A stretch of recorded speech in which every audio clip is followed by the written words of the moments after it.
What is up, guys? Delboy here.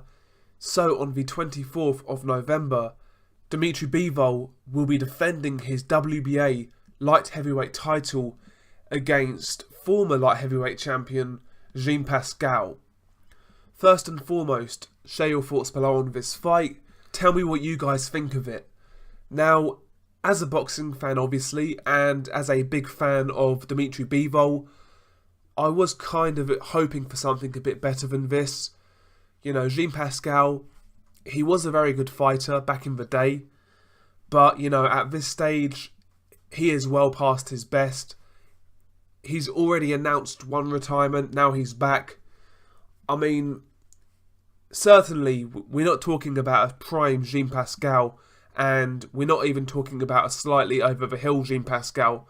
To me, we're talking about a well past his best Pascal. So, I'm not sure what type of resistance he is going to put up here.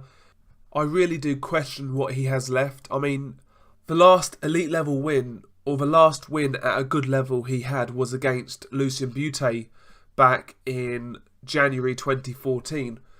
Now, he did beat Yuniesky Gonzalez after that, but, you know, that fight was very controversial.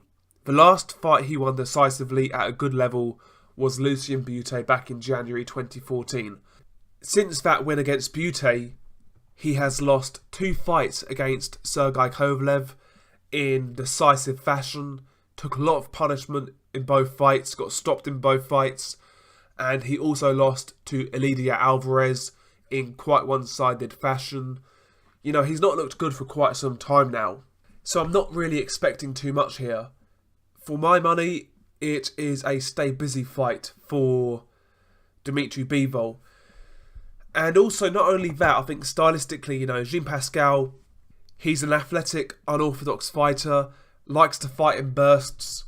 He's not the classical boxer type, and I think he's always struggled with guys with good technical ability.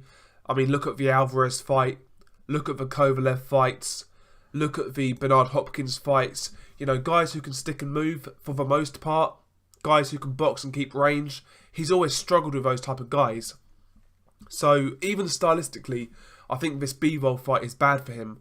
So, not only is the style matchup bad, I also feel he's past his best. So, I don't really expect too much from Pascal in this fight.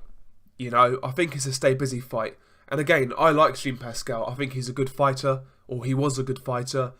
He always fought the best competition. You know, he fought Kyle Froch, he fought Chad Dawson, he fought Bernard Hopkins twice, he fought Sergey Kovalev twice, he fought Elidia Alvarez, he fought Lucien Bute.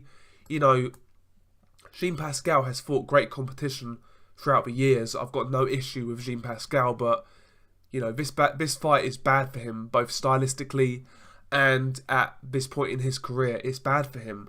So I really don't expect too much resistance here.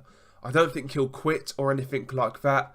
But, you know, I think his body is just gone at this stage. So, you know, I expect Dmitry Bivol to outbox him and probably grind him down for a late stoppage. As for Bivol, again, big fan, big believer. I've been excited about this guy ever since he's turned pro. I think he's a very good fighter. I love the way he manages range. I love the way how he uses his jab. You know, his technical ability is really good. There's a lot to like about Dmitry Bivol, but, you know, I just wanted something a little bit better than this. That was all. To his defence, I mean, a lot of guys at light heavyweight are booked up. So, Elidia Alvarez and Sergey Kovalev, those 2 guys are squaring off in the new year, so they're not available. Adonis Stevenson is fighting Alexander Vodzik, so those 2 guys are not available. Artur Beterbiev is fighting Joe Smith Jr., so again, those 2 guys are not available. He's not going to get a fight with Anthony Yard, you know, they're not going to rush him in there. I mean, if you look at some of these guys at light heavyweight, a lot of them are not actually available. But, you know, still, I mean, even guys like Umar Salamov or Edwin Rodriguez would be far better opponents than 2018 Pascal, as far as I'm concerned. But ultimately, you know, Bivol has to stay active. He has been saying the right things. You know, he said he wants unifications. That's what we want to hear. And in the new year, we'll see if that comes true. So in the meantime, he does need to stay active. So I'm not begrudging him this fight. Don't get me wrong. I'm a big fan of Bivol. In fact, if I were to draw up a list of my top 10 favourite fighters, he would be on there. I like Bivol a lot. I think he's a very good fighter. But, you know, I just don't think this is going to be very competitive. You know, it is what it is. Share your thoughts below. Drop me a subscribe, like the video, etc., etc. Thank you for the support. Peace.